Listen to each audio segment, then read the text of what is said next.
Clean કર્યા વગરના eye shadow brushes colour અલગ આઉટપુટ આપશે. ઓકે, ઇમ્પોર્ટન્ટ ટીપ, કોઈ પણ મેકઅપ કરો છો સ્પેશિયલી જ્યારે આઈ મેકઅપ, ઓકે, બ્રશિસ કોઈ પણ એક મેકઅપ થાય પછી આઈઝના બ્રશિસ પ્રોપર ક્લીન કરવા બહુ કમ્પલસરી છે. અધરવાઇઝ બીજા મેકઅપ ટાઈમે તમે કોઈ પણ ડાર્ક ટોન યુઝ કર્યો હશે બ્રશમાં અને બીજા ક્લાયન્ટને તમારે લાઇટ ટોન યુઝ કરવો છે, એ ક્લીન નહીં હોય. તમે પ્રોડક્ટ લીધી, કલર અપ્લાય કર્યો, એકદમ ડિફરન્ટ કલર જ આઉટપુટ આપશે. વાય? કેમ કે ઓલરેડી બ્રશમાં ડાર્ક કલર હતો. હા, પછી તમે બીજો કલર લીધો તો બે કલર મિક્સ થયા.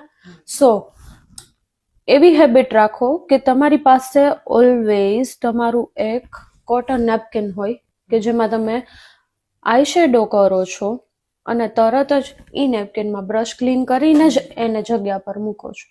અધરવાઇઝ એક મેકઅપ કમ્પ્લીટ થાય પછી એને ક્લીન કરવા બેસો છો. ઓકે,